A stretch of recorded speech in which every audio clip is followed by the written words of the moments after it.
Hi, jewells68 here for Talk to Me Tuesday on Tuesday, July 26th. I am done. I'm done with the quilt. The baby quilt is done. I have washed it. The only mishap I had, here it is right here. Oh, and it got so squinchy and crinkly that I am well and hooked on quilting now. I'm definitely going to have to make more.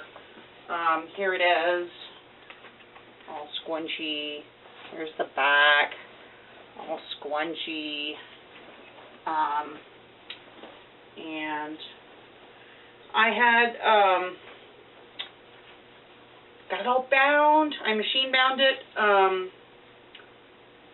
Didn't do the blind stitching on the front. Instead, I stitched it to the back first, brought the binding to the front, and top stitched it there. So it's ready to gift.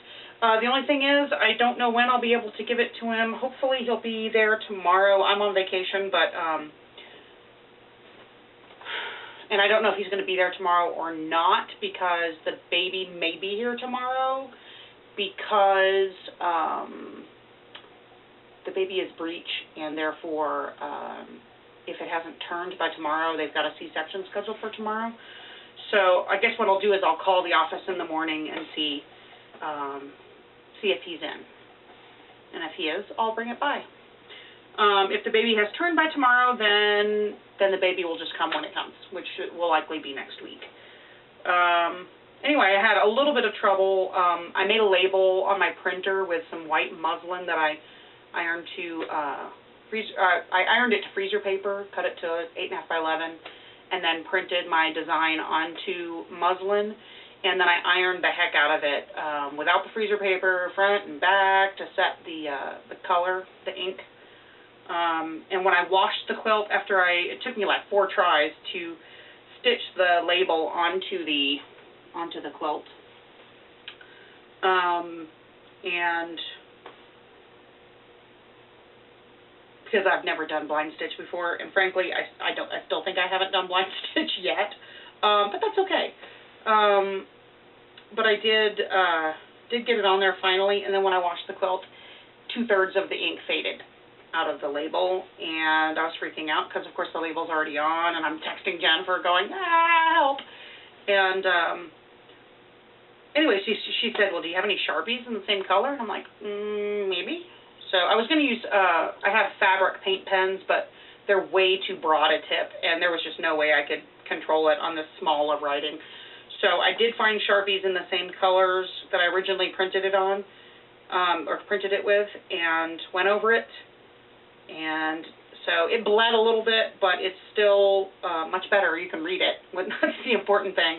And I'm hoping it'll be at least permanent for a couple of years anyway. I know when I used to write, my daughter's name with just a regular permanent marker inside her little hoodie and stuff for school when she was little, and it stayed through tons of washes. In fact, I wrote it on towels from when she was in the Y and she used to go swimming every week.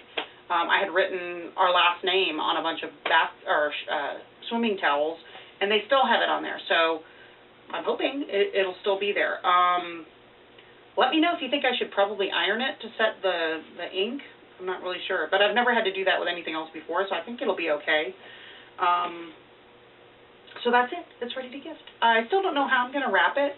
I kind of toyed with the idea of first using leftover fabric and making like a little tote bag or something that I could just like fold it up in and stick it in with some of the leftover fabric, but I'm really ready to just give it to him. So I'm kind of thinking I'm just going to roll it up and tie it with a pretty ribbon. So I don't know. But anyway, hopefully I'll be able to give it to him tomorrow. Sometime this week for sure, because even if she has the C-section, he'll likely be at work afterwards while she's still in the hospital, so before they can both come home. So that's it. It's done. You may notice I got another haircut. It's much shorter. This is actually what I was going for the first time, and the woman was like, I don't know, really, my hair was really long, and she was freaking out about cutting my hair.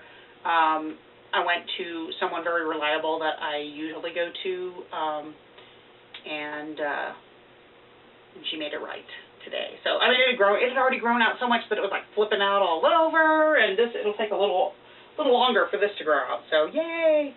So, much shorter. There you go. Give you a little bit closer look there. Ta-da. Okay,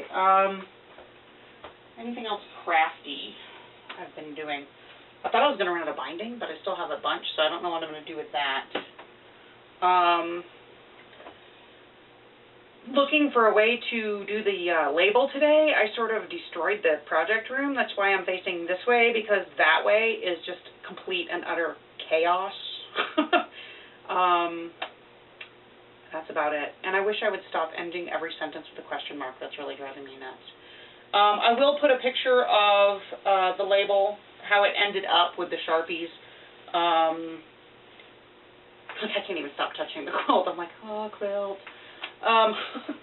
But I'll put a picture of that in there too. In fact, I'll put it right here.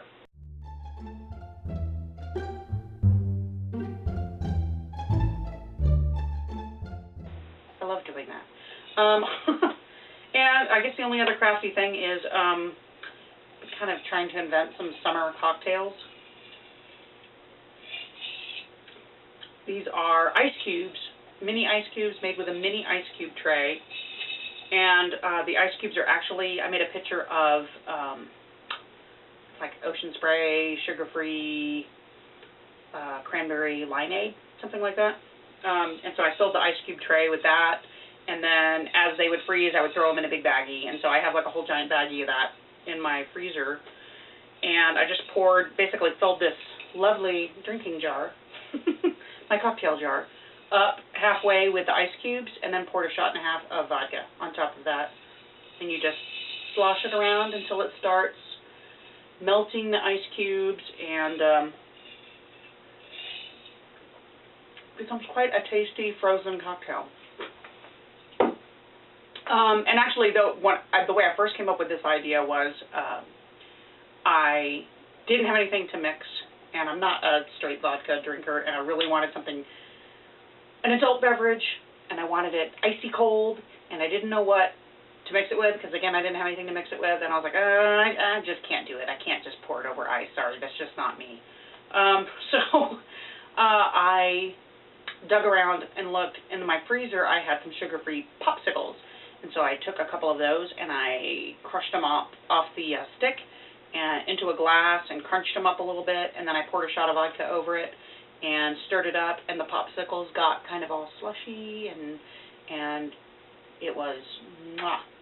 And so I thought, wow, that's the perfect summery drink because it's icy cold. It basically only has like, I don't know, 75 calories, something like that with this. With the popsicles, with the two popsicles, I think it came in under like 95 calories or something. So if you're watching your calories and your sugar, this is the cocktail for you. Anyway, that's it. I'm going to go edit as many of my ums as I can out of this and get it uploaded, and hopefully LJ will work long enough for me to get it posted before midnight, and that will make it 4 weeks in a row. So that's it for me. Everybody have a great week, and I will see you next week. Bye!